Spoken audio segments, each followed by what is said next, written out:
Okay, we're recording. Good. So, yeah, we were talking about the 4 associations you wanted to yeah, exactly. I was telling Dave about this area where we are. There is 150,000 hectares for protection, for preservation. And there you have 17 organizations, small organizations, compounded by villagers from that area, by local people. No? So I've started with 4 of them, and I would like to talk that also to tell John about it. We were talking about the volunteers and because they all need different, I mean, there is a lot of work there in each area.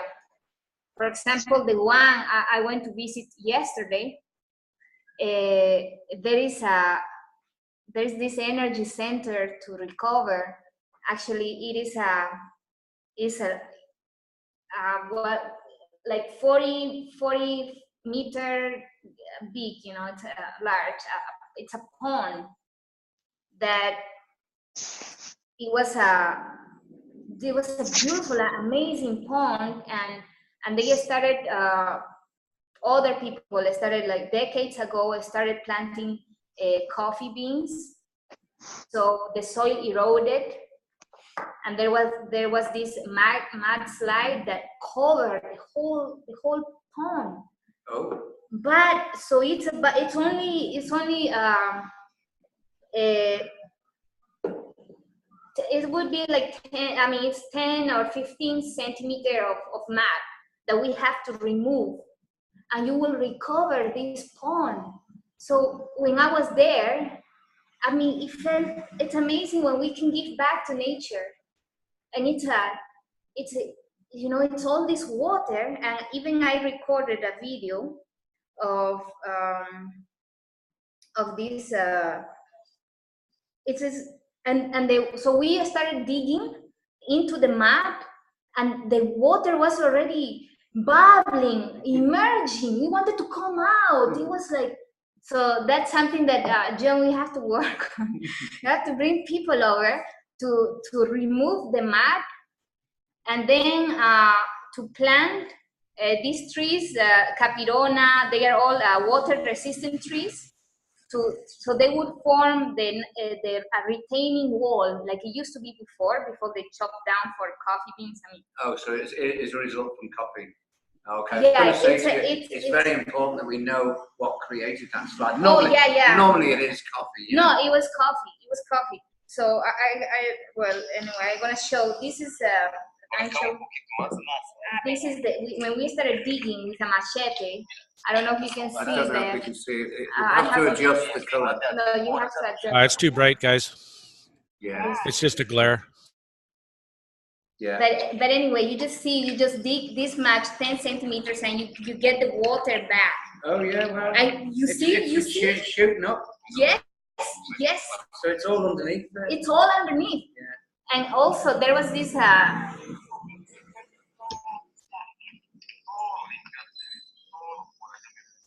He's got a right Quechuan accent, doesn't he?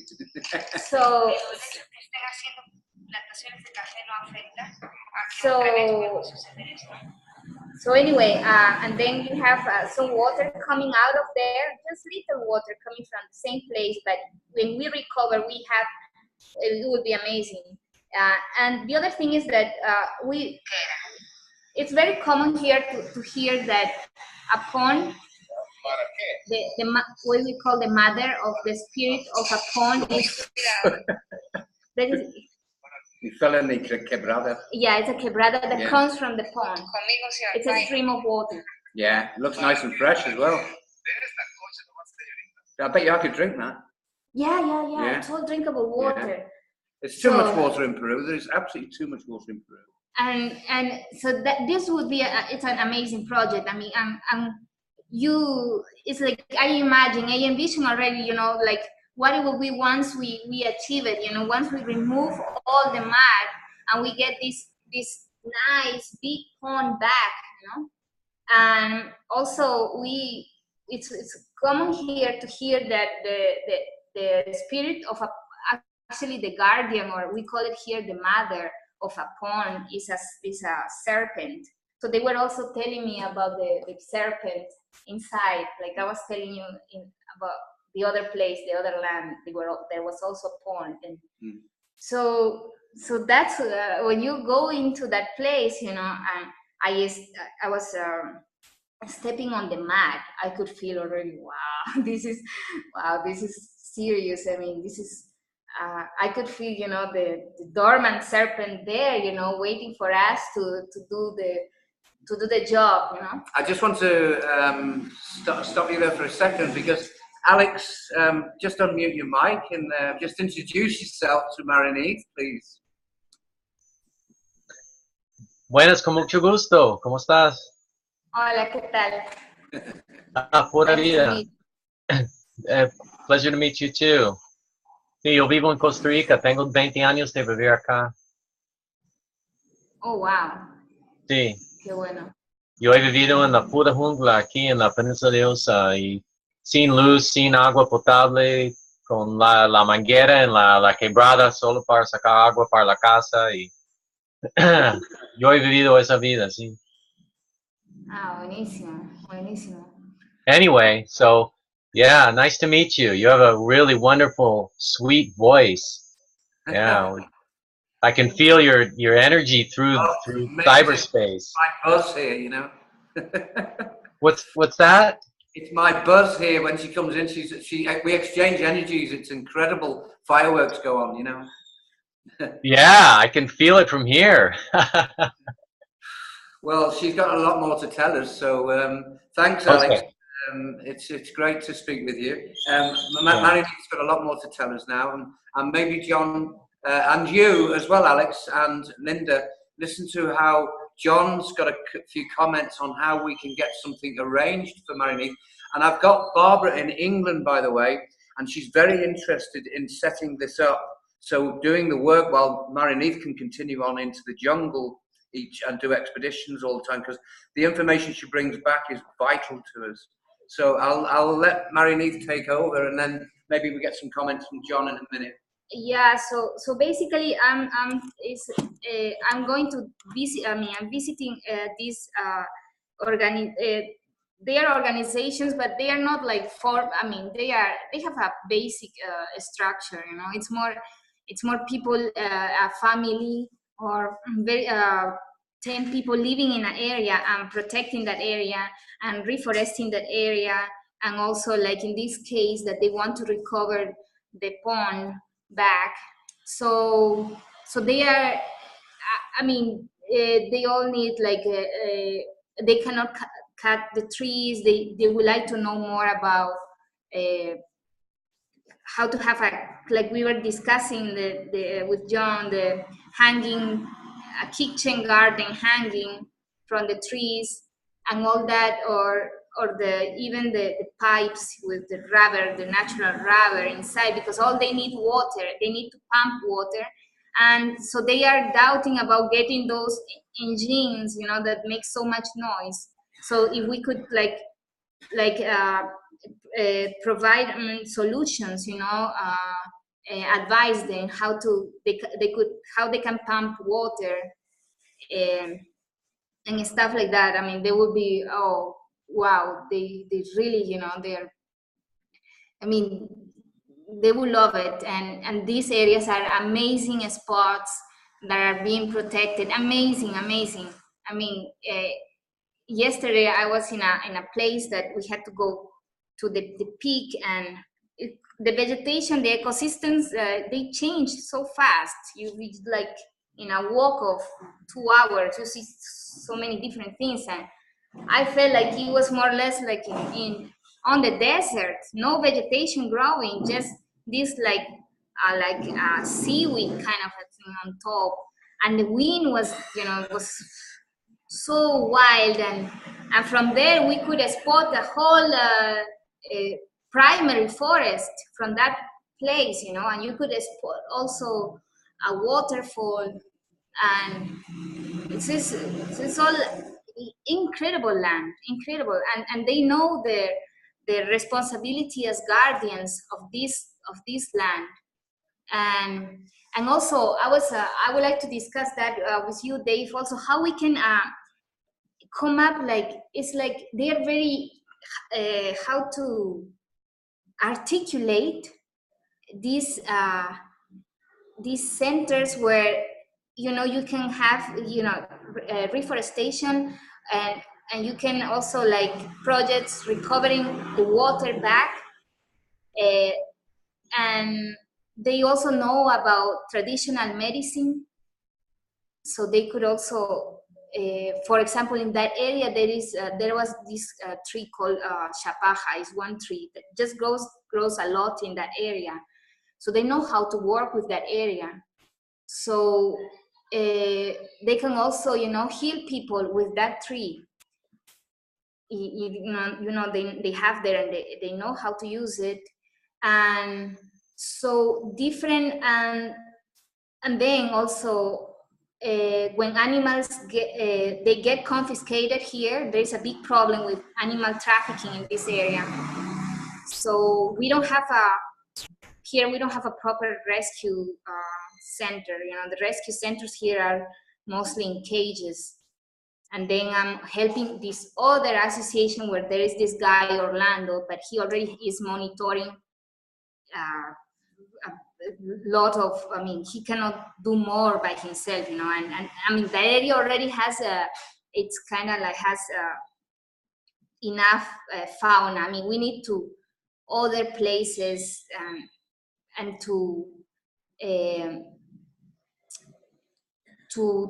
mean, they want to know how to also how to monitor, how to manage this wild fauna that gets confiscated. And so there are different things that can happen in these spots, you know, and we could all articulate them and integrate them.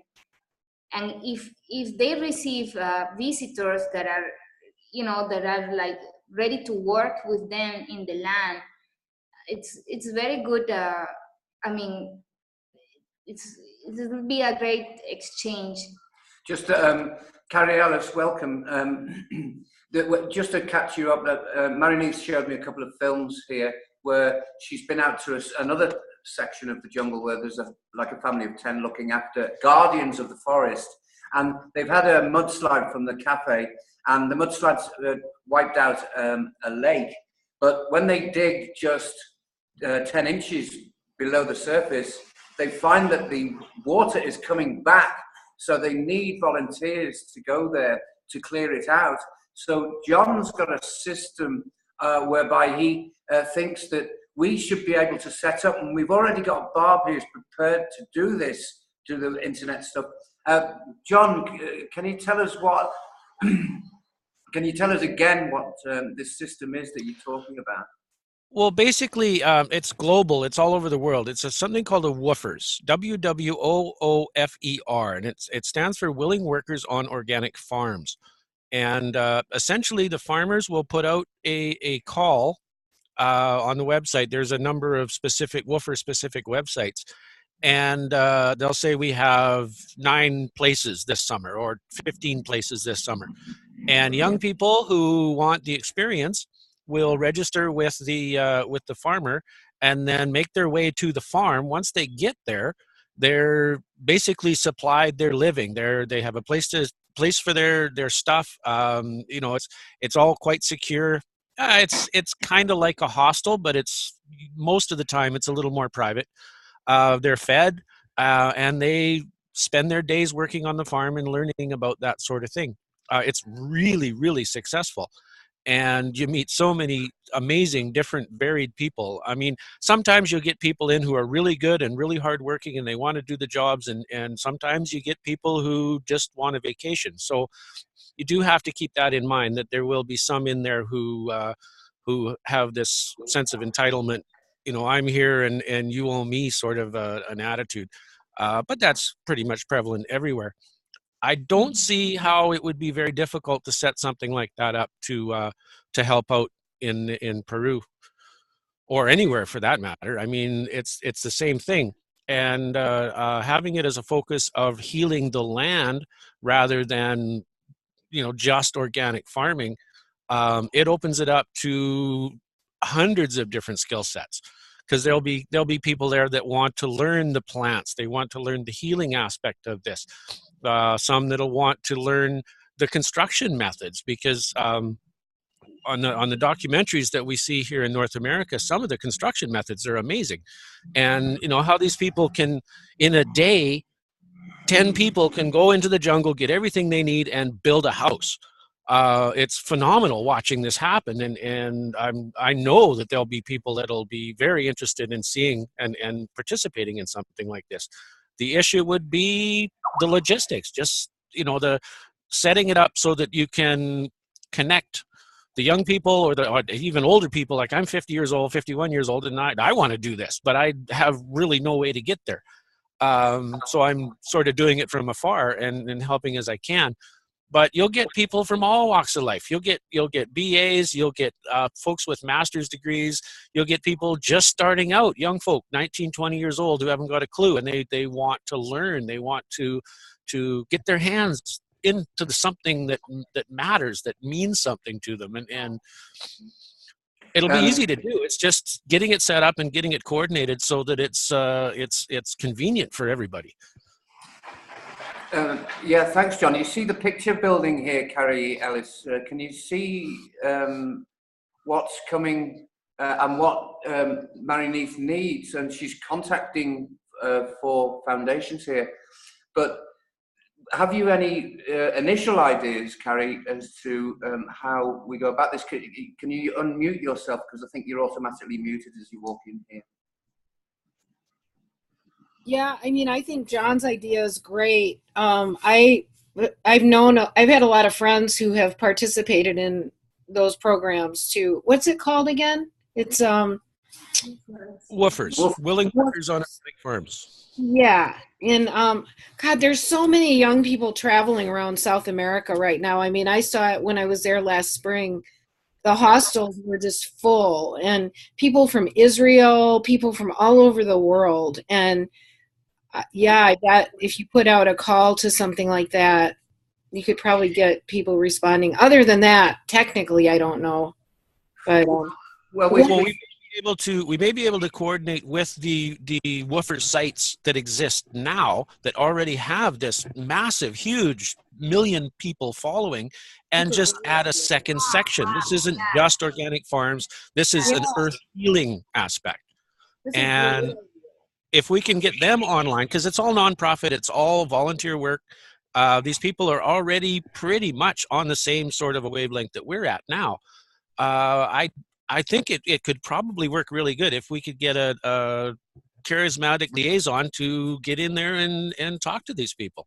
Well, maybe we should speak to Bob and say, hey, tell you what, start picking up the WWOOFER site now and see if you can get any contacts in there and see if they are prepared to do it, and get Bob to do that for us. She's very keen to do something.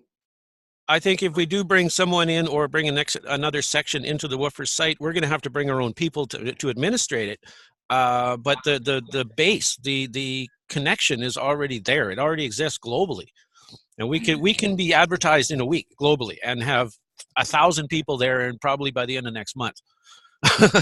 I don't see that as being a significant issue, really. That would be so good for the land. And also, one association where I was the last weekend, for example, it's a family there taking care of 500 hectares, and there is the guy there. He's a shaman, the head of the family. So it's an amazing experience, because you will get there to volunteer for them, work in the land together, and on top have ceremonies, you know, with the father of the family. It would be amazing. And you know, that's the whole basis of the project, is a sharing. The people come and share what the folks that are there can't do, and what the folks that are there share with the people coming in, their knowledge and their wisdom and how they do things. And it's that sharing. If we can get that sharing in a global mindset, we're so far ahead of the game. And you know, that would empower so much the villagers and the locals, because they sense they are doing something right. But the mainstream culture here is like, is completely like not like, you know, recognizing their work. So if you have these people coming over, it's like, oh yeah, what I'm doing, I'm on the right track. Giving them credibility. Yes, yes, yeah. it would so much. Okay, well, I think we as a group, Linda, do you want to say something? Yeah, are you talking about Barb that's in our Skype room? Yeah. Yeah. Well, I'll be glad to coordinate with her if she wants to do something with that, like John Carl said, and maybe she and I could work on getting that pulled together, get it started anyway. Are you familiar with the WWOOFER program, Linda? What? Are you familiar with the WWOOFER program, Linda? Yes, I've heard about it, and there are others too that are like that. Because, you know, we deal with that here. We've had kids in and out of here that have gone off to Costa Rica and Colombia and all that kind of stuff on the different programs. There's more than just one. But yeah, I'll be glad to work with Barb on that, see what we can set up. Okay, awesome. And I don't know if Alex is coming back, but I'd like to know if they've got the WWOOFER program down in Costa Rica, but it looks like he's just left for the moment. It's all over the world, Dave. It's everywhere. Like I said, there are more programs than just one. So we'll do some research and maybe get it in several places. We'll see. Alex, have you got the WWOOFER program down there with you in Costa Rica? Yeah. You have. I have a property, and I lived in the town for 10 years, and tiny little town right on the Golfo Dulce, right on the water, and backed by primary rainforest. And so I was with my first wife there, and we raised foster children there, and et cetera, et cetera. So and there's a property, there are properties in that town that are available with it's mind-blowingly beautiful. Carrie's seen pictures of it, so, and the pictures don't do it justice, not even close. So and it's in a very, very super ultra high energy vortex area on the planet. So I mean, I mean, you guys are seeing ships over your skies. Well, you know, I've seen there's ships that come out of the Gulf and go into the Gulf there. There's a city under the Gulf. So God knows how long it's been. So anyway. I saw you, Alex, I saw your pictures you sent me today. It was the same as what happened to me a day before the spaceships came. Ah, okay. I've been seeing those for years here. And almost every day. So it's like same old to me. It's like, yeah, okay, hey, and I've communicated with them on occasion while surfing, right? Yeah, I'm out in the water surfing, and you know, Alex, it's been quite an interesting life here, you know. Alex, to say the least. I didn't hear an answer. He asked you if you had the WWOOFER program there.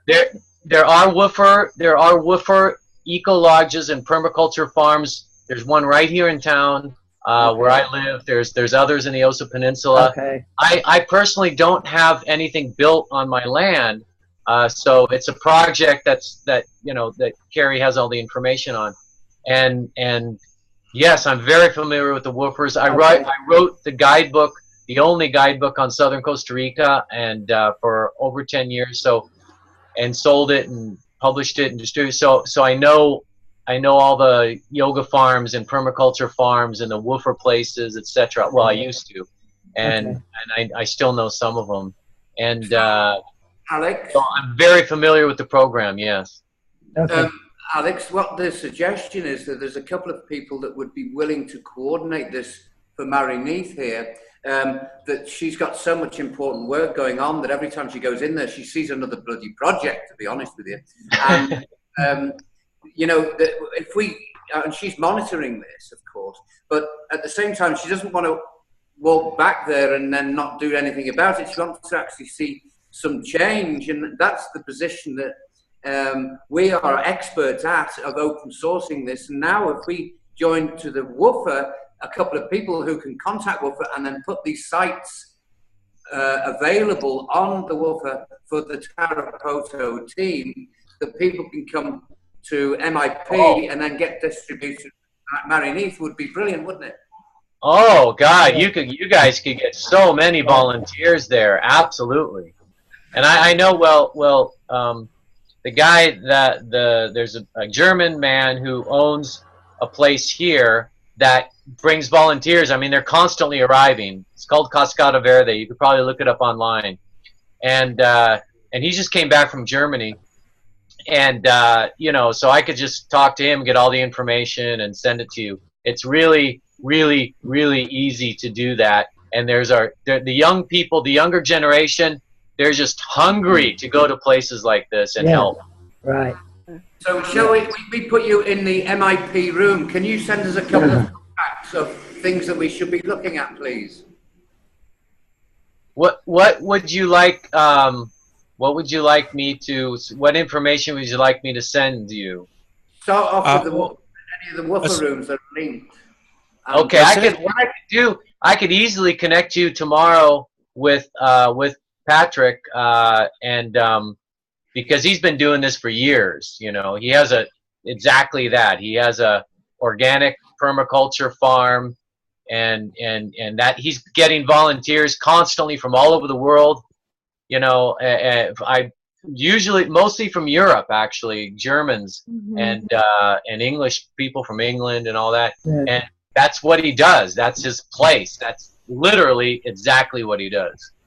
So he could get I could get the information from him, and you guys could probably hook up with him, and he could say he could send people directly to Peru after here. Yeah, that's what I'm thinking too. Yeah. Well, Alex, one of the things that came to my mind when this project came out was that for the first, I would say, year, maybe year and a half, we're going to be looking at fairly specific skill sets. So I had the idea, why not talk to the WWOOFER groups now, the sites that are already out that have the basis in there, but see if we can negotiate with them a slight expansion of their system so that we can put an area on where we can look for specific skill sets. And there'll still be lots of room for just volunteers, just kids to come in and dig a hole and pick fruit and that sort of thing. But we need people who understand some of the older technology, how to move water without having to burn fossil fuels, how to make a pump that runs on gravity, these sort of things, and bring that knowledge into these people. One of the things, hydraulic ram, Yeah, one of the things that Marieneath mentioned is one of the villagers, they are looking at how do we move water, and we don't want a busy old pump running. We still need to move this water. So I've got a couple of ideas. I need to talk to Marieneath specifically about that situation. It's you just use the hydraulic ram. They're all over the place here. It's really easy. I've worked with them. I've gotten water from them. If you have to move water up, but do we have to move water up? Is there not water already above where we need to have it? And then we can just let gravity bring it down. Right. Simple as possible. Because you got to remember, these folks up there, they don't have the resources to be able to fix a PVC ram pump. So if we don't have to have one there, let's not put one there. Let's show them how they can work with their own materials, their own stuff in the jungle, bamboo, latex trees, different types of saps that you can just harvest from the trees without harming anything, that will waterproof things, make a runway down like they used to run logs up in Canada. I know a guy that lived here in Costa Rica that had a permaculture farm for years out in Putabanco. His name's Greg Self. He's in Hawaii now, and him and his buddies, what they do? They do one day or weekend permaculture farms. They go to a property and they create a permaculture farm or permaculture garden in like 1 or 2 days, like a big group, like 6 or 8 of them. And they just go in and they just power it out and they set it all up, and he knows water systems. I mean, he did exactly that here in Costa Rica, and I stayed at his place a few times, and you know, he's telling me all the systems and what to grow, the vetiver grass, and where to put this and how to put that, and it was all, he was a raw fooder, you know, and he knows all that, man. He's really good. Wow. So if I, you know, and he might be willing to fly to Peru and just and teach. I mean, he's had like 15 years minimum experience in exactly that. Wow, that would be right on, because that's what he's saying. That's the situation for the 4 village associations.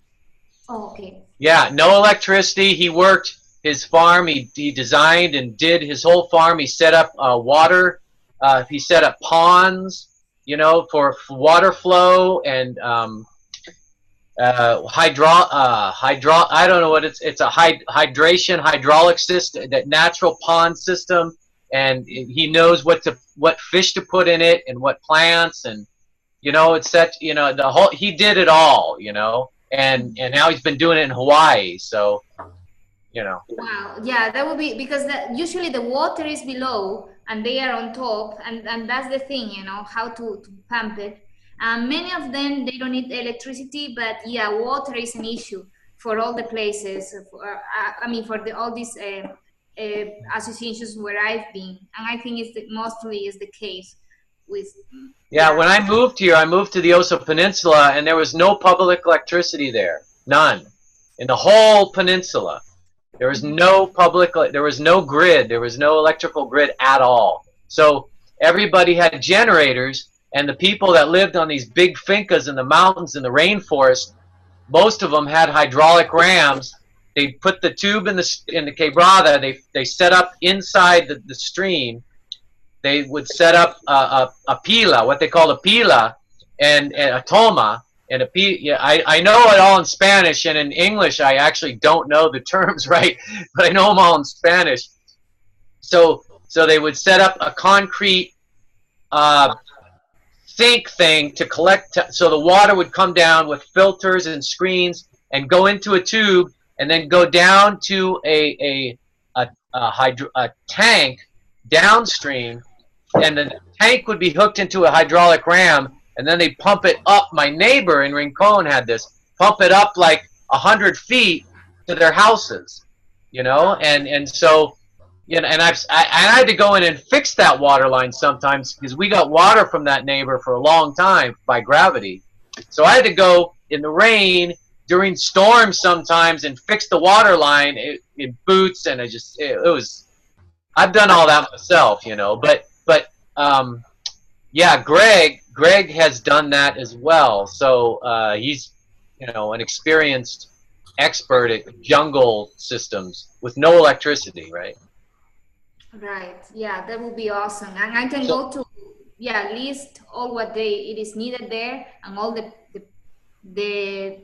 projects, like the one like recovering the lake back, you know, all the projects that each association has, and I can send you that information, John, and we can discuss over. And so it's very important that, like you mentioned that at the beginning we need to select the people with the skills to do this stuff, and then once it's set up, you know, the conditions, other people can come and continue the work. You know, guess who came to possibly rent my apartment last week? A young woman who has a degree in sustainable development that is looking for a project, specifically a project. She'll volunteer, will not charge anything. She just wants a project to start a community based on sustainable development practices and permaculture farming. And she just got her degree recently in that. Now, she didn't rent from me, but I have her email. So, you know, if you guys want a volunteer like that, who has this education and knowledge and is ready to work for free, you know, just room and board, I guess. Is that the kind of person? Yeah. As long as there's no ego, you know, like that's one of the things that's going to happen, especially with folks that go to school for this stuff, is you're going to wind up with some ego problems that come in. And I've been to school. I know what I'm talking about. You do it my way, or I'm leaving, and then we just say goodbye. See you later. You have a point. Yeah, you have a point there. you know, anybody that says that they're an expert, I laugh at them because I know they're not. If they think they're an expert, they've chosen to stop learning. I am a perpetual student. I'm always learning. Yeah, and to be honest, you know, she's only like, I don't know, 24. But Greg's 40, I mean 40 something, and he did this. He did it, you know. It's not, he didn't go to school for it. No, he just did it, you know, for what, 15 years, and he's still doing it. So, yeah, you know, that's the kind of guy I think you guys would be really happy to work with. Yeah, send her our way. Is somebody in there that can put Alex into the MIP room? I don't know if you're in the MIP room, Alex. He went mute. You've gone muted, Alex. I don't know where I am. Adam. Yeah. I see myself on the screen. It says Zoom meeting ID. I don't know. Okay. No, it's in the MIP He's Skype. added. I just added him. Oh, Skype room. Oh, okay. Yeah. Okay, thanks. If you got Okay, I see that there. All right. in there as well, so you can send some details, any details you've got in there, because in these, the only thing wrong with these Skype rooms is when we close the information, when we close the room down, we close the information that we put in the chat. So it's best to put everything in the Skype room.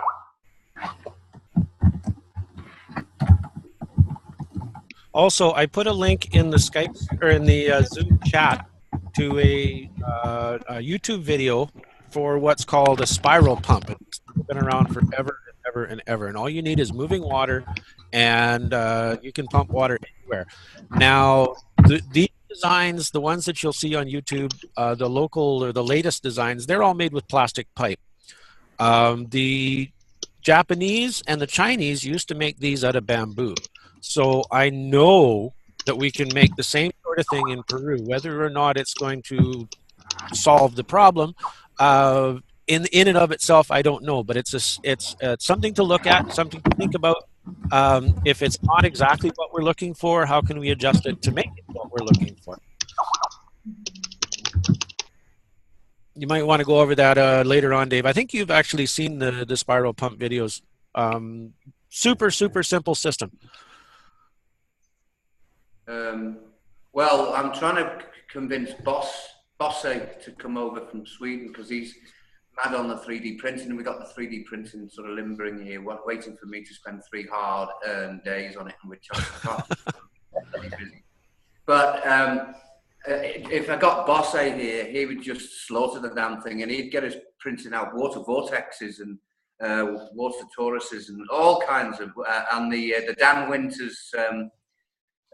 What's that called, John? Fantastic gizmo. So you revorticize water and 3D print all those damn things, you know, and add these to our project. So let's put a bit of pressure on Bosse to throw his teddies out the pram and come over to Peru and get the 3D printer going. He's got an office. He's got everything he wants here. So and what's the material that you use? Polylactic acid. It's holistic. Mm-hmm. Yeah, it's. I'm gonna make my teeth out of it. That will be so and good. Carl got my so teeth. much plastic in town already. Carl got and this place already. Carl got the glow in the dark, so my teeth are gonna be glow in the dark. I'm gonna look like some animals. Have you seen this? Have a look at this. Dave, the Cheshire Cat. This is Marinee's energy wrap. So what's the streaks in it, Marinee? It's a tourmaline stone, black tourmaline, but it has I don't know how, I forgot how you call this other mineral in English. Looks like gold. It's not, but it looks like it. Well, it's a kind of a tourmaline that has that, and so any negative energy that is sent to me, it's sent it back, but not like, it's like a boomerang, but makes the other person react about what has sent. Oh, okay. So it's like a changing vibration, changing frequency type rock. Where do you find it?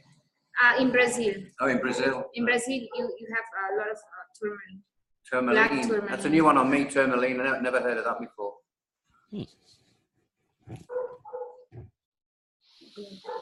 So anyway, well, we can get a little bit more going in the MIP room now, can't we? We've listened to Marinith and the stuff that she comes across when she goes into the jungle. She's probably the only one brave enough to go as far as she does. I mean, all of us would shit ourselves. No, I think we should. I would love. I mean, I would love to take you there. I mean, and to spend time with these people. It's all simplicity. It's a very good time. I was feeling, you feel like you are like flying in the clouds. I don't know. It feels so good. It's so simple, and the forest there, it's like a communion of elements together. The energy of the people, of the forest itself, the water sources, the wind. It's amazing spot, and what I feel very encouraged is by the people's attitude, by them, how they want to really, they are eager to do things. They are calling me. They get my number through some guys. They have, some associations. They have my number. Other get through things. Can you send me some people to work all together?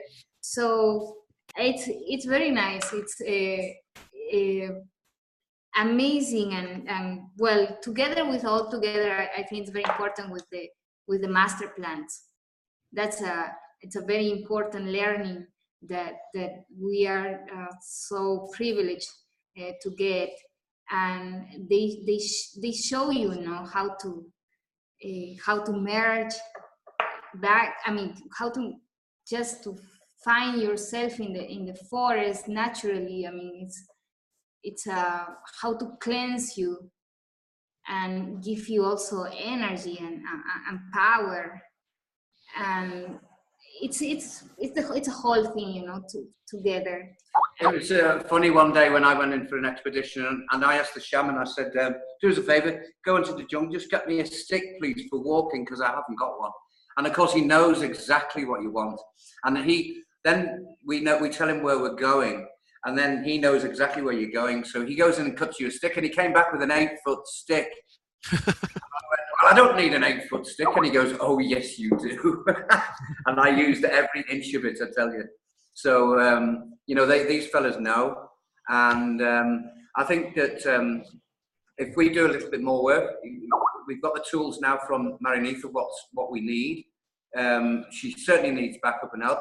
And does anyone know Mark, I think his name was Pilkton, that was on the TED Talk about the Amazon, the same thing. Potkin or something like that on the TED Talk. Does anyone know him? Is there any way we can contact him? Because it appears that Marinith has got information that he actually needs as well. But even though he was a wealth of information, I think there's a good communique there if we could get a contact. Anyone have any ideas? Alex, do you know anything about Mark Potkin? Poltkin, I think it was. I think it was Plotkin. You're muted again, Alex. Just unmute yourself, please.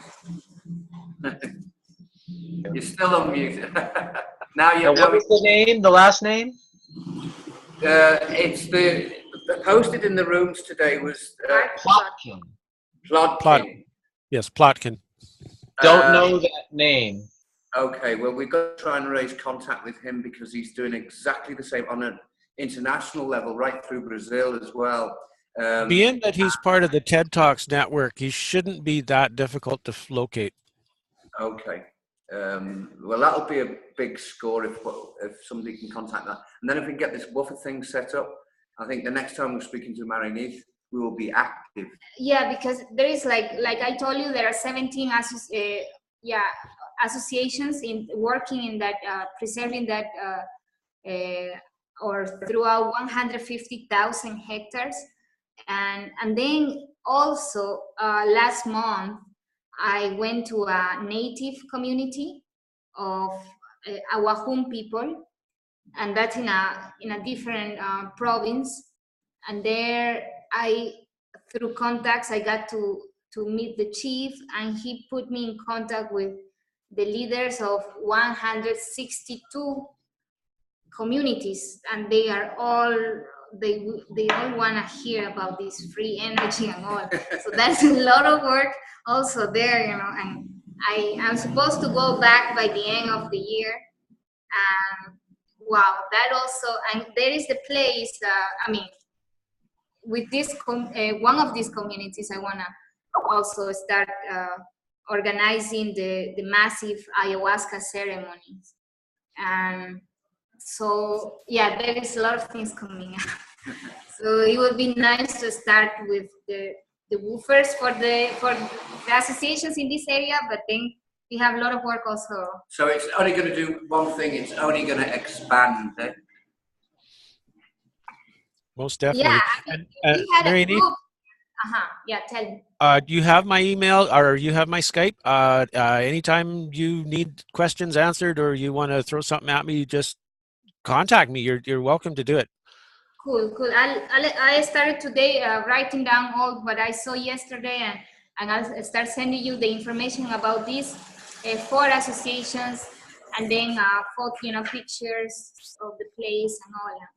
Yeah, just keep in mind that my suggestions are just that. They're suggestions. If they're certainly not tailored for the area, the specific area. I'm trying to bring in ideas that will work there.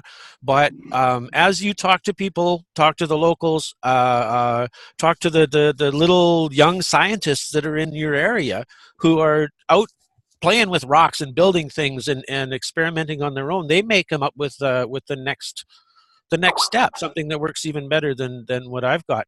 But I can get you started on a lot of this stuff and give you at least an idea so you can take back to these villages and say, well, here's an idea. How do you think this is going to work? Because what we want to do is empower the villages. We don't want to do this. We don't want to be in charge of this. We're just here to provide an idea, allow them to take their power back and move it along with a little help. We all need a little bit of help once in a while, and nobody can do this on their own. But again, we don't want to take over. We don't want to be in charge. We want them to be in charge, and we work for them. That's why we're here.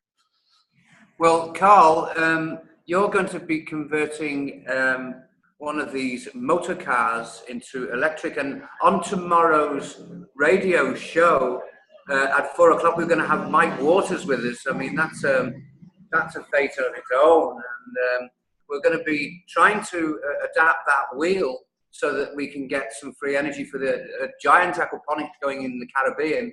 And she will be on too. So we've got a hell of a show tomorrow. But you're going to be showing us that these motor cars, in actual fact, are quite easy to convert over, aren't you? You're very confident. They'll be real easy to convert. The hardest thing will be getting the old gasoline powered engine off of them. That'll be the hardest part.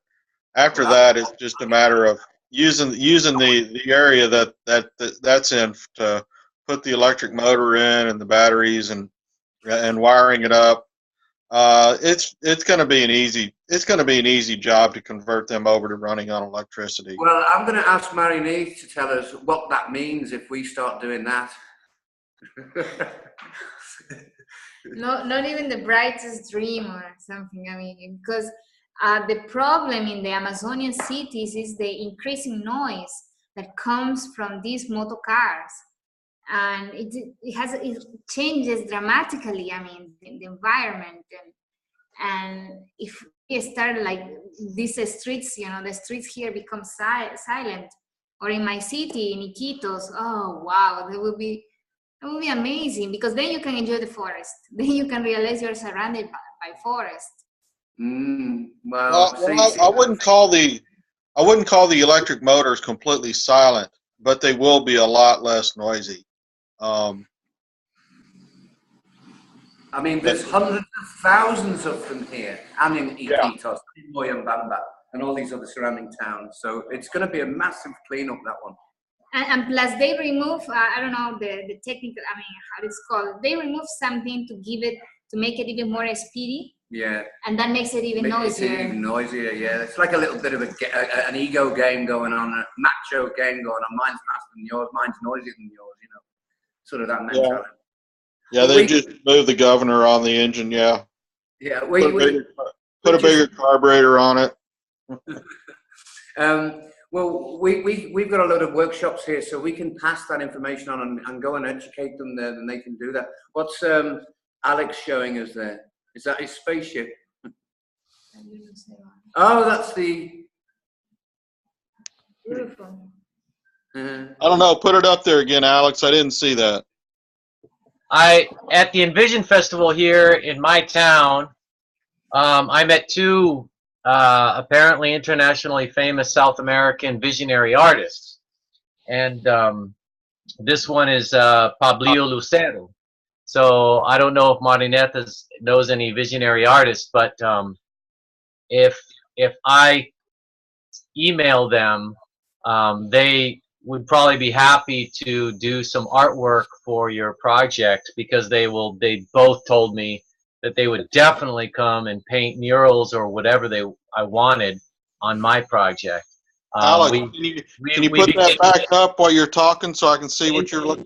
Instant Soul Brothers we became. The other one is Alexander Sass. Oh, I have his card and everything. Okay. And is it backwards to you guys? No, it's just you gotta. We're only seeing the bottom half of it. Yeah, the art, Pablillo's art, is absolutely amazing. And if you read my Reconstructing the Starship blog post, basically these guys paint what we see in the fractal light realm, the sixth dimension, whatever it is. What the ayahuasca shamans go in. The project that we're embarking on, not just with the converting the motor cars, but converting the entire jungle back to the way it should be. It's such a huge program. Any exposure that we can get will be useful. So anybody just to let you know, Alexander, the other guy, this is Pablillo, who Alexander, he sold one of his paintings to the president of Colombia for like $10,000.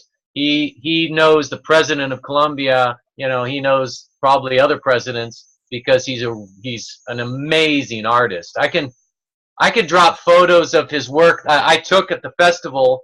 I have a picture of me with him. I mean, I took pictures of all his art. It's beautiful. It's stunning. So if he went there and worked with you and told others about it, then that would definitely get you exposure. Yeah, any exposure we can get is going to be useful. Even bad press will give us some good exposure. Like Madonna, right? There's no such thing as bad press, right? It's all press is press, right?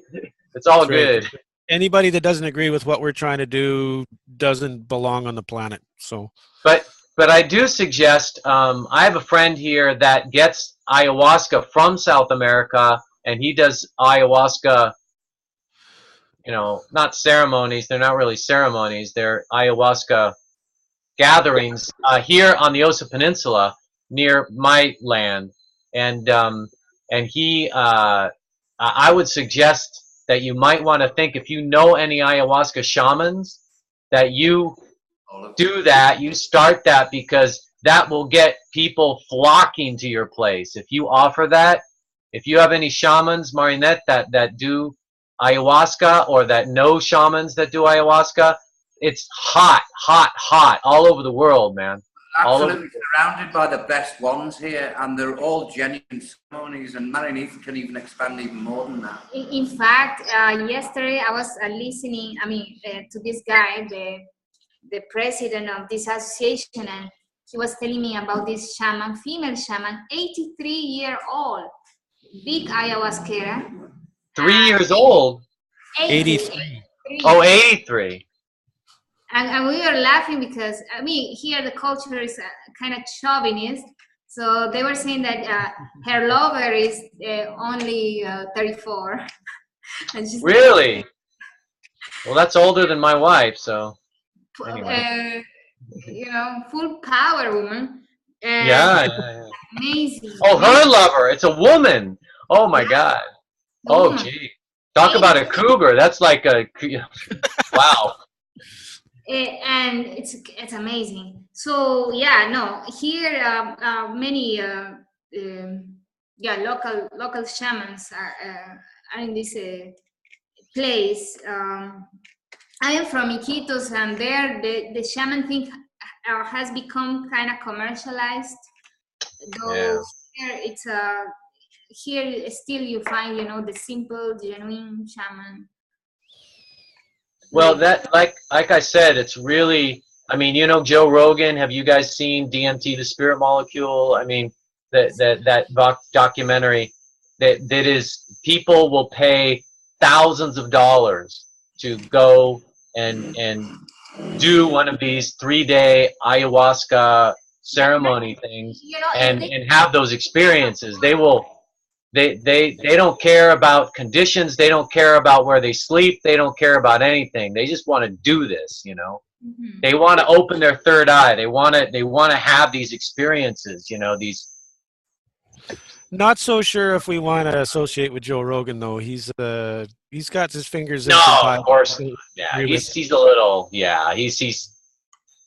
Yeah, but what I mean is that if you that would be a way, you know, you want exposure, right? You said exposure. So that would be a way to attract people that otherwise would not go to your place or be exposed to your place and what you're doing. I mean, sure, it's you wind up with a whole group of people showing up that all they want to do is go out in the jungle, get high, talk to the trees. They're not interested in digging holes. Yeah, well, I'll tell you something. Just I don't know if you've ever done that before, but I can guarantee you that I've never done ayahuasca myself or DMT. I don't need to. I just don't need to. But I guarantee you, it ain't getting high. Oh, up here we have a little blue mushroom that's very, very similar to that, and I'm quite familiar with it. It's more like going through the valley of the shadow of death, you know, and meeting your demons and stuff like that for most people, for the Westerners, right? Especially people from the States, you know. Well, they come over with the toxins, and the thing is that the big thing about the Peruvian manner is that there's a tremendous amount of cleansing of self going on. Very, very serious about it here, and it's tremendously well done in ceremoniously, and it's well organized. We've even got a shop, a hospital here called Takawasi that specialises in it. Even though I wouldn't recommend you go there, I know people who've been there, and it's a very big cleansing thing, self-cleansing thing. We've got a lot of dirt on us, as Marinique says. You know, we're bringing dirt to them when she goes really deep into the jungle. So. Yeah, from what I know about the young folk, a large percentage of them that are going to go down and help out, I think it would be wise to have that sort of a thing happen at the end of their stay, so they can take their 2 weeks or their months or whatever it is and get used to the culture, clean themselves out, get the good food in them, get rid of the toxins, and then have their experience on the way out rather than the way in. Otherwise, they're just going to be wandering around with their heads in the clouds a week afterwards, and you'll never get any work done. You're muted again, Alex. John, that's an absolutely brilliant idea. You just hit on an idea that is absolutely fantastic, because you will get so many volunteers if you offer that. If you say, come down and volunteer with us for a month or 2 or whatever, 3 months, and at the end we will provide you free of charge as for helping out a 3-day ayahuasca. Oh my God, you will get so many volunteers. You'll have to turn them away. You'll be turning them away in droves. You put an ad on Craigslist for that, forget it. You're done. You'll get it. Terrapota would double in a week. Yeah. That's beautiful. I mean, this is going to cause some logistic issues with the airport, with transportation. We're going to have to set up a small association within Terrapota, if that's going to be the hub, for hostels, bed sharing, people who have an extra room in their house, willing to have people come in and constantly moving in and out, because there's just not going to be bed space in Terrapota until you can get all these people out into the jungle. Hold it. Hey, Whoa. Oh, come on, Linda. Let's see. We started out to try to get people to help Marinette right now, just in one pond, right? And Yeah. I would like to start right away helping her. And all these are grand ideas, but let's just do what Marinette wants right now. And that's me and Barb will do whatever y'all want us to do to pull together to get some people over there with help from Alex and whoever else. Well, But Linda, Barb, what she needs right now is as 1,000 to 1,500 people to show up and help now. she wants that many now. She needs that many now. She wants more. 1,000 to 1,500 people. Oh my God, that's a lot of people. I So didn't there's know. There's 160 You villages. could build a city in a week with that many people. Oh my God.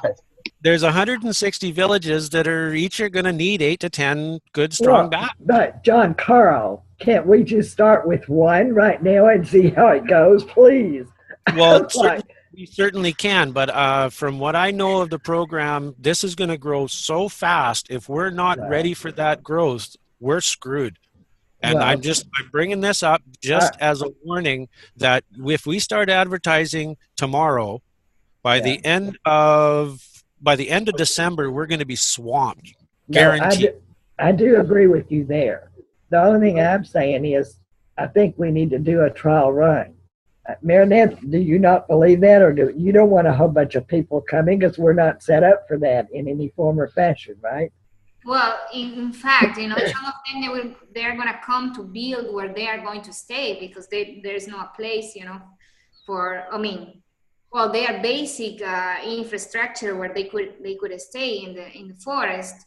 But I think once we have to go also through the profiles, and select the ones that are going to be really, needed, for what we have. Right. Right. That's what I'm saying. Can I mention something that maybe, I don't know, maybe or maybe not you've taken into consideration, and Marinette just touched on it. As my personal experience with being here in 20 years, especially in the Yosemite Peninsula and Greg's place, is that when you run a place like that, when you have volunteers coming from Western Europe and the United States and Canada, there's certain human, there's certain things you need to be prepared for, such as emergencies and the interaction of the individuals that come from diverse cultures and etc. in an environment where they feel like the inhibitions have been taken off and they are like free, and they kind of start to go a little wild and crazy with their freedom, being away from their homes, especially people in their early 20s and such. There's a lot that can happen, and a lot that can happen that's not so warm and fuzzy and nice. Right. And these are definitely things that need to be considered before you take 1,000 people in. You know what I mean? And out in the jungles, again, I've had some experience. You need to have some kind of structure in case of emergencies or serious personality conflicts, and you need to have someone that has experience running groups like this, personal hands-on experience, the human relations kind of thing. And there's another thing as well, Alex, there's another thing as well that I see often here. People come over here with all kinds of perceptions, and the culture shock is massive, and they get shocked. I've seen one guy run to Tarapoto Airport and leave everything behind here and just get on a plane and leave. I've seen somebody just come here and try and realize they were so sick inside themselves that they had to get back. And I see all kinds of different things, and there's that we've got to build into it as well, because I see it happening. For sure, And the other thing is, like, ayahuasca for us is like very sacred, and also is for example, we are fine in the forest because about snakes. There are many snakes wherever it is infested by different kinds. But that's why ayahuasca is a big protector for snakes bites. So that's why it's really important. Really, I didn't know that about ayahuasca. So that's why it's important to take it at the beginning. I mean, also because it's like that person is sealed, you know, like we say here. That's the Robert Beck ulcer, and that deals with all kinds of snake bites and anything really. And it goes But and also we have for cleansing also that this person in that environment. We are this is a very much a cleansing culture. We have several plants for cleansing, and like actually they are tuning the individual into the forest. So taking, you know, the deodorant smells, you know, out, and all those, you know, shampoo and all that. So because when you have those smells, you are like a nice target for mosquitoes and whatever. So you have to, so you don't want to attract that, you know, to your body. So I'm sorry. So you actually have a program for having people in stages come into the villages because they have to cleanse a little bit first and get those smells out of their body and get their skin accustomed to the climate, or they just get eaten. Yeah, that happens to tourists here all the time. They get eaten alive by the zancudos and the no-see-ums and all the, you know, the insects here. Yeah, I mean, a good repellent is like with tobacco, you know, this natural tobacco with, you know, in alcohol, in this, the local also handcraft, how do you call alcohol that you make here? Oh, like, yeah. And then you put, you know, you have a clove tree here that you also chop down and put it. Lemongrass is good as well, isn't it? Yep. Yeah, lemongrass. Lemongrass. I have some in my garden here. Lemongrass is awesome. And lots of citrus. Citronella. Citronella is the best. Citronella is awesome. So well, Alex asked you a question then. Have you got this program already set up? I mean, I'm part of an association where we bring volunteers for this man who lives in the forest with several animals, reintegrating the animals back into their natural, you know, habitat. So we get all kinds of volunteers, and I've seen the stuff you mentioned also. But here with I mean, we have an idea about how to manage people, and I think young people are not that. I mean, the conditions are rough, so you need people with some life experience so they can also endure at the beginning, you know, or tent life, yeah. Because it's yeah, life experience for sure would help a lot. Yeah, and also some volunteer work in a tropical rainforest environment before they go there, because it sounds like you guys are going in really into the deep jungle, and you don't want anyone to do that that's never been in any jungle before. No, you don't want that. Well, that's very interesting. Depends, you know, because there are different ecosystems in this area where we are. So there are some very mild. There are some mild forests. There are some more that are more intense, more dense, and there you have all kinds, you know, the fauna is, you know, you guys have the makings for the most fantastic, you know, super ultra, you know, woofer adventure that's ever been designed for anyone on the whole planet. You know, you've got all these different microenvironments from mild, and you could. I mean, I used to do marketing. I was a suit and tie man in California. I opened up markets for a car rental company and tax deferred exchanges, and I used to write. I mean, marketing is something I know. You guys have the elements to design like the most absolutely outrageously fantastic program ever conceived of on the planet Earth, of different levels and degrees, and so that people literally would be clamoring to go stay and do, like, you start out with a mild, you know, and then you go to the medium, and then you can graduate. It's like you have to earn your way into the deep jungle, you know. I mean, and then the ayahuasca, you know, if you're good enough, you know, if you do well enough, if your skills develop, then maybe at the end we'll give you an ayahuasca ceremony with a real Peruvian shaman. I mean, you have no idea how because see, for 20 years, I have gone to these eco lodges and talked to these people and, you know, known these woofers and these tourists, and I know what they want. I know what they love, you know, and it's, I mean, you guys have the elements to have an amazing package, you know, you could call it. And we've It got also sounds. It's a beautiful city as well. It really is class, man. You got places to go if you want to go at night. I mean, one of the things when you're on ayahuasca, they like you to go into very calm areas. They say stay well away from these motor cars, and you've got to stay away from all that boisterosity, which is going to anger your system. So you really have to go to a quiet place and find tranquility until your next session. So, I mean, it is very, very seriously treated here. So you're absolutely right. I feel what you say is absolutely correct, because that's what drew me here. You know, I'm like you. I don't take ayahuasca. I do human design. That's good enough for me. I get fireworks and I get colors and everything off that. I get DMT and I get pineal gland activations off it. I don't need nothing else at the moment.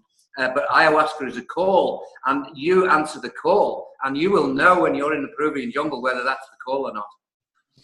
Well, it sounds to me, from what Marionette just said, that a lot of the infrastructure that we are looking as a necessity for this is already there. It's just in very different groups, and none of them are together yet. Can we look at how the smaller groups are set up now, and if we can get them all together into one room and explain the process to them, if they would associate with us and bring in that little bits of infrastructure that are already available, so that we can expand this into something that's huge. Well, actually, you just answered it, and we're doing it right now. We call for a Zoom room, and those people who want to come into a Zoom room, and they meet Marionette, and she goes through a certain load of... That'd be amazing. I mean, and for water and all, wow. I mean, if they could be exposed to new ideas about how to pump water that is, you know, below their mat. They could come here for a session. I've got a ramp pump here. I could show them a film of the ramp pump working, and then Alex could send me a photograph of his ramp pump. John can tell you how to make one, fix one, and if there's something wrong with it. I mean, that's what we're here for. Exactly. That goes on in this room before you go out to the jungle. And I mean, and that's what we are looking for, and they are looking for that dialogue, you know, that exchange of ideas, you know, that can broaden up their perspective they have, and that'd be really, really good, cool. I mean, they would love to come here. Oh, they are fire also, the guys that are running this, because they had to fight. They have to fight. They're still with loggers and all, so they have to really, you know, stand up for what they have, you know, for this forest, you know. So Good night, Carrie. Amazing people. Yeah, Carrie's got to go. Good night, Carrie. Have an awesome day. Have an awesome sleep. Love to all. Great conversation. Thank you, Lord. Yeah, any ideas you come up with, Carrie, send them to me or Dave, and we'll get them distributed. Okay. No, Carrie. I'll just toss one thought out. I'm too tired to get into it right now, but we keep coming up with this idea of like some alternative to the Peace Corps, but you know, I think taking advantage of organizations that already exist and maybe infusing a new sense of something into them is probably way easier than starting something new, and it's great ideas. So anyway, Marionette, so nice to hear all your stories. I can't wait to meet you and get into the jungle myself one of these days. So yeah, come down and I'll take you some places over here. Yeah, many blessings to all. Lots of love. And I don't ever use shampoo or soap or anything like that anymore. Thank God. Great. Exit this weird culture. All right. Love you guys. Take care. Bye-bye. Bye.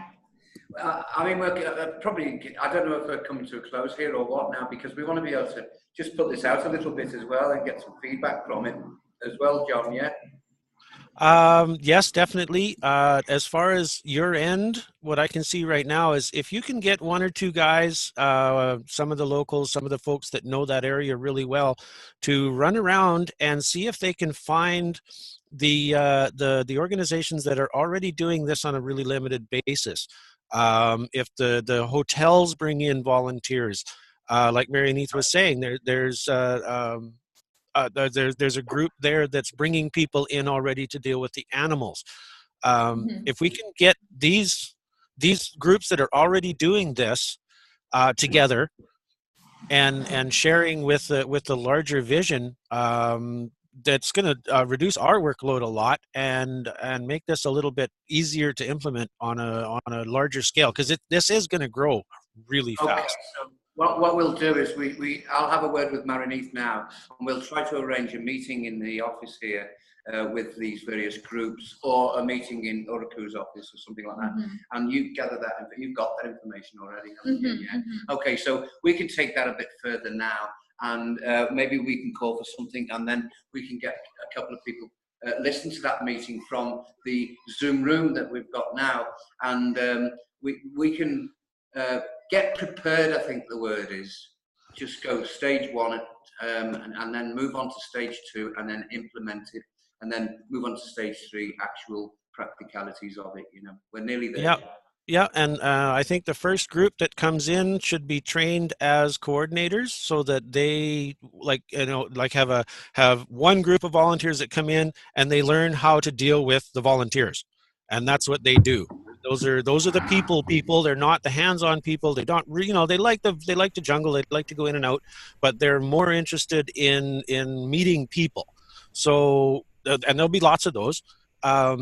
We can get the first group in to train and become trainers, and then the next group that comes in will be the thinkers, the people like myself who look at a situation and go, well, I can see 8 different ways to do this. Which one do you like? But for myself, I know if I go to Peru, I'm going to want somebody like Marianith in my pocket, because I don't know the jungle, and I'm going to step on something wrong, or lick the wrong toad, or touch the wrong plant. I'm going to need some of that training, and I know the kids that are going to come in are going to need that too. But if we look at this in a nice, logical, step-by-step order and get prepared before the rush, we can pull this off. I don't see any real issues with it. Oh, Dave's got somebody else coming in. Foxy, come here. I just want to show you our neighbors. Ven aquí. ¿Has visto cómo trabajando? Aquí, por favor. Aquí. Esto mi equipo. Hey, Foxy. Hola, hola.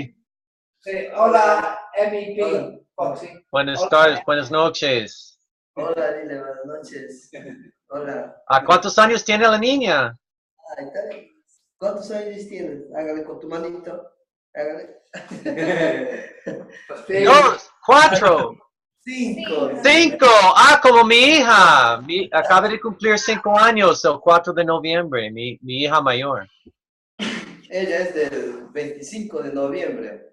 And this is the guy we're buying. 6 días. This is the guy we're buying the motor car from. 6 días. So, 25 de noviembre. So Carl, this is who we're buying it El on. día de la no violación sexual. So there are vecinos, our neighbours across the road here. They've got a lovely little restaurant, and we work very closely with them, just dropping seeds all the time, What kind of car? It's a motor car. The motor cars that. If you go to xi4.com, have a look at the post for the radio show tomorrow, Alex. I'm on that show, right? Or I'm in that show. You'll be coming in the room definitely, and you'll definitely be answering a few questions. I don't know. Can you make it tomorrow? Oh, guys, I have this the ceremony. Oh, she's got the ceremony, so she's. Oh, what kind of ceremony? Ayahuasca ceremony. Oh, really? You're gonna do ayahuasca tomorrow? Are you a shamana?